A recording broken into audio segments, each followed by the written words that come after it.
Hello mister, வாங்க. ஏயா படித்தவனா இருக்க, வசதியான வீட்டு பையனாகவும் இருக்க, உனக்கு என்னதான் பிரச்சனை? எதுக்கு அந்த பொண்ணுகிட்ட அப்படி நடந்துக்கிட்ட? எப்படி நடந்துக்கிட்டேன்? யோ, அந்த பொண்ணுடைய சர்டிஃபிகேட், பாஸ்போர்ட் எல்லாத்தையும் கிழிச்சு போட்டிருக்க. ஏன்? என்ன சார் பேசுறீங்க?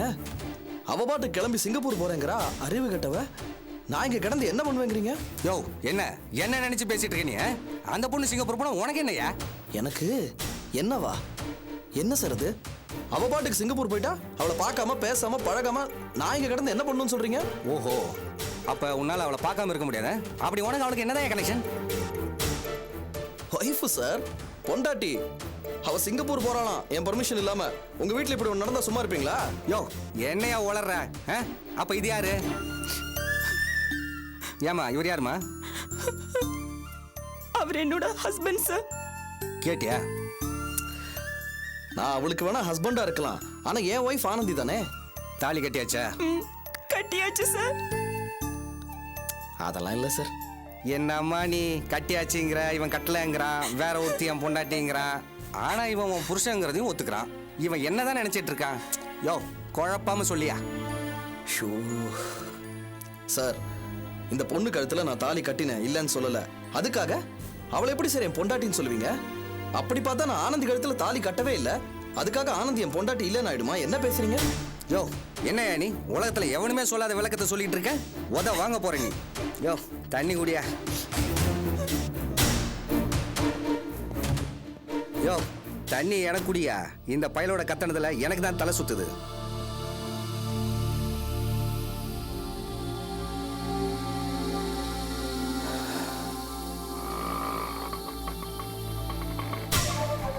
என்னங்க?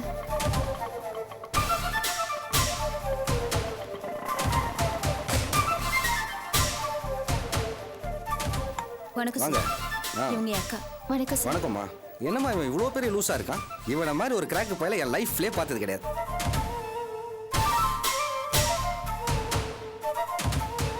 சார், நாங்க கார்த்திக் மேல கொடுத்த கம்ப்ளைண்ட்டை வாபஸ் வாங்கலான்னு இருக்கோம்.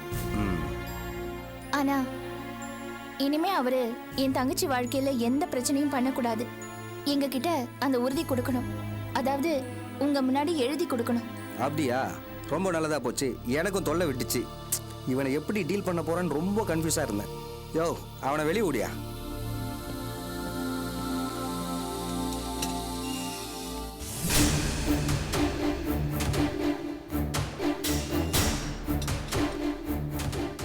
பாருப்பா, இவங்க உன் மேலே கொடுத்த கம்ப்ளைண்ட்டை வாபஸ் வாங்கிக்கிறாங்களா? நீ என்ன பண்ணுற, இவங்க என்ன சொல்கிறாங்களோ அது மாதிரி எழுதி கொடுத்துரு. அதான் உனக்கு நல்லது. என்ன எழுதி கொடுக்கணும்? இது பாருங்க கார்த்திக், நீங்க பண்ணி இருக்கிறது ஒரு சகிக்க முடியாத காரியம். இருந்தாலும் இந்த பிரச்சனையை நாங்க வளர்க்க விரும்பல, முடிக்க தான் விரும்புறோம். அதனால நாங்க சொல்ற மாதிரி நீங்க எழுதி கொடுத்துட்டு ஒதுங்கி போயிடுங்க. நாங்க கம்ப்ளைண்ட்டை வாபஸ் வாங்கிக்கிறோம். என்ன எழுதி கொடுக்கணும்னு கேட்குறேன், அதுக்கு பதில் சொல்லுங்க முதல்ல. இனிமே நீங்க ஆனந்தி எந்த விதத்திலையும் டிஸ்டர்ப் பண்ணக்கூடாது. அவளை பார்க்கறதோ பேசுறதோ இல்ல உளறதோ டார்ச்சர் பண்றதோ எதுவுமே இருக்கக்கூடாது. நீங்க இப்படிலாம் பண்ண மாட்டீங்கன்னு எழுதி கொடுங்க. நாங்க கம்ப்ளைண்ட் வாபஸ் வாங்கிடுறோம். என்ன விளையாடுறீங்களா? மனசுல என்ன நினைச்சுக்கிட்டு பேசிட்டு இருக்கீங்க? நான் எப்படி ஆனந்திக்கு எனக்கு சம்பந்தம் இல்லைன்னு எழுதி கொடுப்பேன்? சம்பந்தம் இல்லையா? ஆனந்திய இங்க இங்க வச்சிருக்கேன். எதையாவது புரிஞ்சுக்கிட்டு பேசணும். பேச்சு கூட என்னை ஆனந்தியும் பிரிக்கிற மாதிரி எல்லாம் பேசாதீங்க. இடியட் மாதிரி பேசாதீங்க கார்த்திக். எதுக்கு ஒரு எல்லை இருக்கு. அவங்கள பாருங்க, உங்களை கட்டிக்கிட்ட பாவத்துக்கு இங்க வரைக்கும் வந்து அழுதுட்டு இருக்காங்க. என்ன தலையெழுத்து? அவங்களாலதான் நான் உங்ககிட்ட நல்ல விதமா பேசிட்டு இருக்கேன். இல்ல நீங்க பண்ண காரியத்துக்கு நான் சும்மாவே இருக்க மாட்டேன், சொல்லிட்டேன். ஹலோ, முதல்ல அட்வைஸ் பண்றது நிறுத்துங்க. நான் சொல்றத கொஞ்சம் ப்ளீஸ் கார்த்திக், அவங்க தான் உங்க மனைவி. நீங்க அவங்க கூட தான் வாழணும். ஆனந்தி பத்தி இப்படி பேசுறதும் நினைக்கிறதும் எல்லாம் தப்பு. எது தப்பு? ஆனந்தி என்ன ஆனந்தி பாத்துக்கிட்டு சும்மா இருக்க? எவ்வளவு தூரம் பேசுறாங்க சொல்லு. நமக்குள்ள என்ன ரிலேஷன்ஷிப்? நான் உன் மேல எவ்வளவு தூரம் உயிரா இருக்கேன்? அக்கா, இதுக்கு தான் நான் உங்ககிட்ட வீட்லயே சொன்னேன், இவன் ஒரு கிராக்கு, திருந்த மாட்டேன்னு. இவங்கிட்ட இறக்கம் காட்டுறதெல்லாம் முட்டாள்தனக்கா. நான் அப்பவே சொன்னேன்ல வர மாட்டேன்னு. கேட்டியா நீ? பாரு என்ன பேசிட்டு இருக்கானு, இடியட். ஆனந்தி அக்கா, இவன் ஒரு மனுஷன், இவன் பேச்ச மதிச்சு கேட்டுட்டு இருக்கே. இதுக்கு மேல இவன் பேச்சு கேட்டுட்டு நின்னுட்டு இருக்க முடியாது. வா போலாம். சார், நீங்க மேற்கொண்டு என்ன நடவடிக்கை எடுக்க முடியுமோ எடுங்க. நான் வேலைக்கு போறதை கெடுத்து என் ஃபியூச்சரே நாசமாக்கிட்டான். நிறைய டார்ச்சர் வேற கொடுத்துருக்கான். இவன் மேல கடுமையா நடவடிக்கை எடுங்க சார், அப்பதான் புத்தி வரும். வாக்க போல. யோ கான்ஸ்டபிள், எஃப்ஐஆர் போட்டாச்சா? போட்டாச்சு சார். கொடு. அவர் தெரியாம நடந்துட்டார் சார். அவர் புத்தி அவர்கிட்ட இல்ல சார். தயவு செய்து அவர் மன்னிச்சு என்னால எதுவும் பண்ண முடியாதும்மா. நீ பார்த்தல்ல அவன் என்னென்ன பண்ணிட்டு இருந்தான்னு. அவங்க சொன்னபடி எழுதி கொடுத்தா கம்ப்ளைண்ட் வாபஸ் வாங்கிக்கிறோம்னு சொன்னாங்கல்ல. கேட்டேன் அவன் புருஷன். இவனை செல்ல வச்சுட்டு நான் என்ன பண்றது? இதோ பாருமா, நான் அவனை கோர்ட்ல ப்ரொடியூஸ் பண்ண போறேன். நீ அங்க வந்து ஆக வேண்டியதை பாத்துக்கோ. என்ன சும்மா தொந்தரவு பண்ணிட்டு இருக்காத. யோ அவனை கூட்டு வாயா. வாயா. விடியா வரமாட்டேன் நான் சொன்னேன். யோ வாங்கயா. யோ அவனை பின்னாடி உட்காருங்க. வண்டியில ஏறணும், கான்ஸ்டபிள் அம்மா, கூட்டு போய் அவனை. போம்மா. யோ போயா.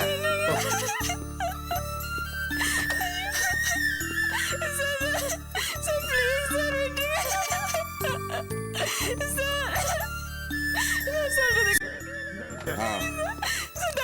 என்னால ஒண்ணும் பண்ண முடியாதுமா. நீ கோர்ட்ல வந்து பேசிக்கோ. யோ வண்டி அடியா. என்னாலதான் ஒண்ணும் பண்ண முடியாதுன்னு சொல்லிட்டேன்ல.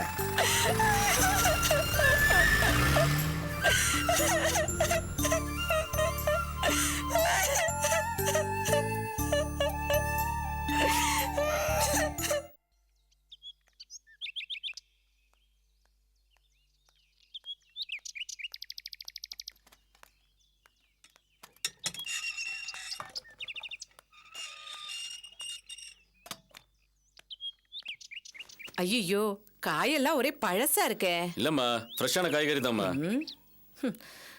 சரி சரி, 3 கிலோ உருளைக்கிழங்கு போடுங்க.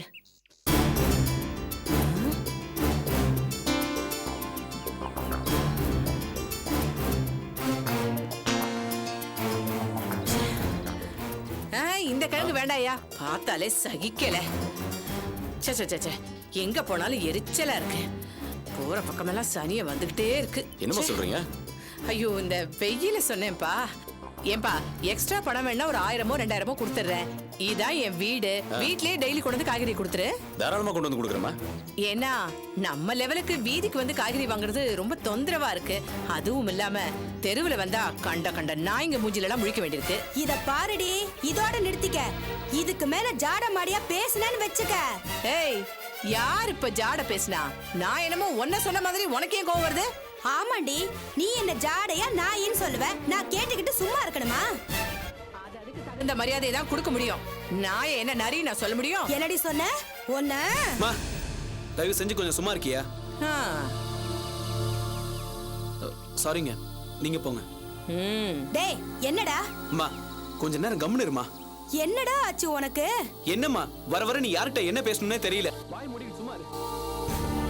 இத பாருங்க, மனசுல எதையும் வச்சுக்காதீங்க. நீங்க போங்க. ஆ, அந்த மரியாதை இருக்கட்டும். ம், யார்கிட்ட எப்படி பேசுறதுன்னு உன் ஆத்தா கிட்ட சொல்லி வை. சரிங்க. இங்க பாருப்பா, காய்கறிக்காரரே, நான் உள்ள போய் என் வேலைக்காரி கிட்ட காசு கொடுத்து அனுப்புறேன். சரிங்கம்மா. டேய், என்னடா ஆச்சு உனக்கு? மடையா, கிறுக்கு பிடிச்சிருக்கா? அவ அப்படி பேசுறா, நீ என்ன அடக்குற? இது எல்லாத்துக்கும் ஒரு காரணம் இருக்குமா. என்னடா பெரிய காரணம்? வெங்காய காரணம்? அம்மா, அவங்க பழைய மாதிரி இல்ல, இப்ப பெரிய பணக்காரங்க. இருக்கட்டும்டா, அவ பணக்காரியானா எனக்கு என்ன? அவ என்ன திட்டுறதா? என்னடா அம்மா, பேசுற நீ? அது வந்து வேற சில மேட்டர்லாம் இருக்குமா. என்னடா பெரிய மேட்ரு? இப்ப சொல்லு. என்ன அடங்கி போன்னு சொல்ற அளவுக்கு அப்படி என்னடா பெரிய மேட்ரு? அம்மா, நான் வித்யாவை கல்யாணம் பண்ணிக்கலாம்னு இருக்கேம்மா. டேய், என்னடா சொல்ற? அந்த கூறுகிட்ட குரங்கையா கல்யாணம் பண்ணிக்கிறேங்கற? அம்மா, அவ முன்ன பின்ன எப்படி இருந்தா என்னம்மா, இப்ப அவ பணக்காரி. எக்கச்சக்கமா பணம் வந்துருச்சு. பேசாம வித்யாவை கல்யாணம் பண்ணிக்கிட்டா நம்ம லைஃப்ல செட்டில் ஆயிடலாமா. அடப்பாவி. அம்மா, இவங்க எப்படி பணக்காரங்க ஆனாங்கன்னு உனக்கு தெரியுமா? இதே ஃபார்முலா தான். ஒரு வசதியான பொண்ணை மருமகளாக்கிக்கிட்டாங்க. Matter over. ஏண்டா, என்னென்னவோ சொல்றியே, சரியா வருமாடா? எல்லாம் கரெக்டா வரும். அப்புறமா சொல்றேன். முதல்ல காய்கறியை வாங்கு. சரிடா, இந்தாப்பா தக்காளி ஒரு 1/4 கிலோ போடு. அந்த கீழ் வீட்டுக்காரி இங்க வந்துட்டாளே, அவளுக்கு வசதி வந்துருச்சா என்ன?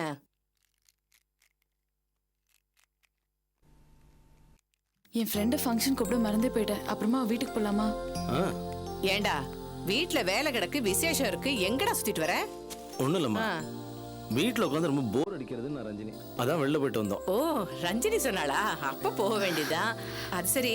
டேய் பாஸ்கரா, முகூர்த்த கால் ஊன்றதுக்கு எல்லாரையும் வர சொல்லிட்டியா? சொல்லிட்டேம்மா. அப்புறம் பாஸ்கரா, அந்த ஆர்த்தி இருக்கால, அவளையும் கூப்பிடணும்டா. அவதான் கல்யாணத்துக்கு வருவான்னு சொன்னியே.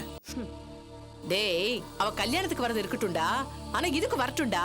அப்பதான் 4 பேருக்கு தெரியும் யார் நல்லவங்க யார் கெட்டவங்கன்னு. என்ன நான் சொல்றது? சரி. இது பாருடா, அவளை கூட்டிட்டு வரதுக்கு ஒரு டாக்ஸி அனுப்பி வை. எதுக்கும் ஒரு 3-4 டாக்ஸியை புக் பண்ணி வைடா. எதுக்கு சொல்றேன்னா, 4 பெரிய மனுஷங்க வர இடம், அவசரத்துக்கு உபயோகப்படும். அப்புறம் பாஸ்கரா, அந்த ஆள் இருக்கானே அபியோட சித்தப்பன், அதான் அந்த திருவேங்கடம், அந்த ஆளுக்கு ஒரு டாக்ஸி அனுப்பிடுறா. ஏமா, அவர்கிட்ட தான் 3-4 கார் இருக்கு. நம்ம டாக்ஸி அமிச்சா தப்பாயிடும். அடம் அவனே, உனக்கு இன்னும் அந்த கதை தெரியாதா? அவன் இப்ப பிச்சைக்காரன் ஆயிட்டான்டா. எவனோ ஒருத்தர் சிங்கப்பூர்ல கோடீஸ்வரன் போய் சொல்லி அவன் மகளை கட்டிக்கிறேன்னு கட்டிக்கிட்டு காசு பணம் எல்லாத்தையும் ஏமாத்திட்டு போயிட்டான்டா. சொத்து பூரா போயிடுச்சு. இப்ப அந்த ஆளு பிளாட்ஃபார்ம் ஆயிட்டான்டா. என்னமா சொல்ற? என்ன நம்பவே முடியல. அந்த ஆள் எப்படி ஏமாந்தான்? டேய், அவன் எப்படி போனா நமக்கு என்னடா? நமக்கு சபை நிறைய 4 ஆள் வேணும். இந்த பாரு, நீ 4 டாக்ஸிக்கு மறக்காம சொல்லி வை. சரி போ.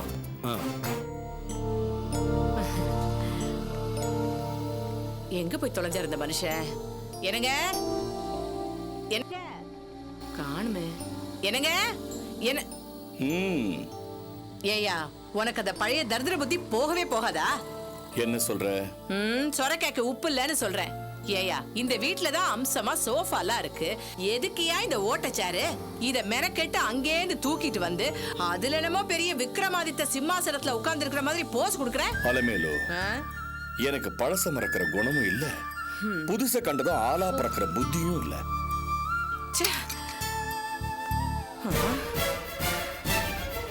போ, நல்லா போ. முதல்ல இந்த சேரை உடைச்சு அடுப்புல வைக்கிறேன், அப்ப தெரியும். திருந்தாது. எவ்வளவு பெரிய மாளிகை, அனுபவிக்க தெரியுதா? என் தாளே எழுத்து.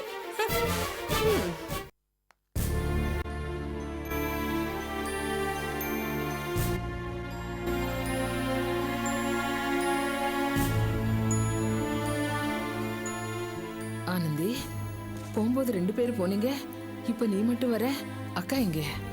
2 பேரும் ஒன்னாதான் வந்தோம். வர வழியில அக்காக்கு ஏதோ வேலை இருக்கு, நீ முதல்ல வீட்டுக்கு போன்னு சொல்லிச்சு, அதான் நான் வந்துட்டேன். போலீஸ் ஸ்டேஷனுக்கு போனீங்களே, என்னாச்சு? அதையேமா கேக்குற? இனிமே என் விஷயத்துல தலையிட மாட்டேன்னு எழுதி கூட அந்த கார்த்திக் கிட்ட கேட்டோம். அதுக்கு அவன் என்ன சொன்னா? முடியாதுன்னு சொல்லிட்டான். அது மட்டும் இல்ல, அவன் ரொம்ப அதிகமா உளர ஆரம்பிச்சிட்டான். அக்காவும் எவ்வளவோ சொல்லி பார்த்துச்சு, அவன் திரும்ப திரும்ப ஒரே விஷயத்தை தான் சொல்லிட்டு இருக்கான். நான் இன்ஸ்பெக்டர் கிட்ட ஸ்ட்ராங்கா சொல்லிட்டேன், நான் அந்த கம்ப்ளைண்ட்டை வாபஸ் வாங்க மாட்டேன், நீங்க என்ன ஆக்ஷன் வேணாலும் எடுத்துக்கோங்கன்னு. இந்நேரம் அவனை ரிமாண்ட் பண்ணிருப்பாங்க. ஏன் தான் அவன் இப்படி எல்லாம் பண்றான்னு தெரியல. அவனுக்கு என்ன கிறுக்கா பிடிச்சிருக்கு? ஆமா, கிறுக்கு தான் பிடிச்சிருக்கு, பைத்தியக்காரன்.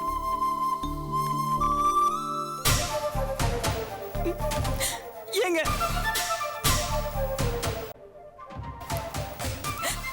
என்னங்க இப்படி பண்ணிட்டு வந்துட்டீங்க? நீங்க எதுக்காக இப்ப இங்க வந்தீங்க?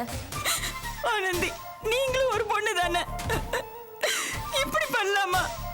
ஏம்மா, உன் புருஷன் என்ன பண்ணிருக்கான்னு உனக்கு தெரியும் இல்ல? ஏங்க, அவர்தான் ஏதோ புத்தி கேட்டு போய் பண்ணிட்டாரு, அதுக்காக இப்படி நீங்க தண்டனை கொடுக்கலாமா? இது பாருங்க, இத்தனை நாள் என்ன நடந்ததுன்னு உங்களுக்கு தெரியும்ல. அதனால என்ன எவ்வளவு தொந்தரவு பண்ணிருக்கா? என் போட்டோ உங்க பெட்ரூம்ல மாட்டி வைஃப்னு சொன்னால, அதெல்லாம் மறந்து போச்சா? அப்ப வந்து நான் திட்டி எச்சரிக்கை பண்ணிட்டு தானே வந்தேன். எவ்வளவுதான் நானும் பொறுத்துட்டு இருக்க முடியும்? நான் தான் சொல்றேங்க, அவர் புத்தி கேட்டு போய் திரிறாருன்னு 1000 தடவை சொல்லியாச்சு, அவருதான் கேட்காம இப்படி. இத பாருங்க, என் அக்கா அவ்வளவு தூரம் சொல்லியும் ஸ்டேஷன்லயே என்ன பொண்டாட்டின்னு சொல்லிட்டு இருந்தான். நான் என்னதான் பண்றது? எவ்வளவு ஒருத்தர் என்ன பொண்டாட்டின்னு ஊர் முழுக்க சொல்லிட்டு தெரிஞ்சா எனக்கு எப்படி இருக்கும்? இல்ல ஆனந்தி, உங்க மேல இருக்கிற பழைய பிரியத்துலதான் அவர் இப்படி எல்லாம் சொல்லிட்டு திரியிறாரு. அது கொஞ்சம் கூட புரிஞ்சுக்காம நீங்க போலீஸ் ஸ்டேஷன்ல போய் கம்ப்ளைண்ட் கொடுத்துட்டீங்கல்ல. என்னம்மா பேசுற நீ?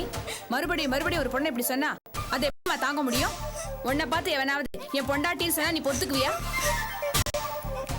எல்லாத்துக்கும் மேல உன்னோட சர்டிபிகேட், பாஸ்போர்ட் எல்லாத்தையும் கிழிச்சு வேற போட்டிருக்கா. அவனை என்ன பண்ண சொல்ற? இதுக்கு மேலேயே நான் பொறுமை காமிச்சா என்னையும் உன் கூட சேர்ந்து குடும்பம் நடத்த கூப்பிடுவான் உன் புருஷன். பரவாயில்லையா? ஒண்ணு மட்டும் சொல்றேங்க, அவருக்கு சோதுவாது எதுவும் தெரியாது, கிட்டத்தட்ட குழந்தை மாதிரி ஆயிட்டாரு. ஏதோ ஆவேசப்பட்டு அவர் பண்ண காரியத்துக்கு நீங்க கொடுத்த தண்டனை ரொம்ப பெருசுங்க. ஒண்ணு மட்டும் சொல்றேங்க,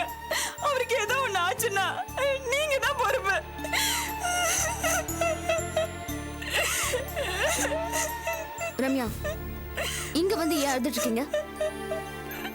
இவங்கெல்லாம் தன்னை பத்தி ரொம்ப பெருசா நினைச்சிட்டு இருக்காங்க. அதான் அப்படி எல்லாம் பண்றாங்க. எல்லாம் நான் பாத்துக்கிறேன். வாங்க. நான் எவ்வளவோ சொல்லி பார்க்கறேன், அவங்க கேட்க மாட்டேங்கிறாங்க. நான் கூட தான் சொல்லி பார்த்தேன், கேட்கலையே. ஏன்டா கேட்காம போயிட்டோன்னு நாளைக்கு இவங்களே வருத்தப்படுவாங்க. கூண்ட நிக்க வச்சு கேள்வி கேட்பேன்ல, அப்ப தெரியும் உண்மையான தப்பு யார் மேல யாருக்கு தண்டனை கிடைக்க போகுதுன்னு. எல்லாம் கோர்ட்ல பாத்துக்கலாம். இவங்க கிட்ட போய் கெஞ்சிட்டு இருக்கீங்களே, இவங்களே வந்து நம்மள கெஞ்சுற மாதிரி செய்யறேன். வாங்க வாங்க ரம்யா, வாங்க.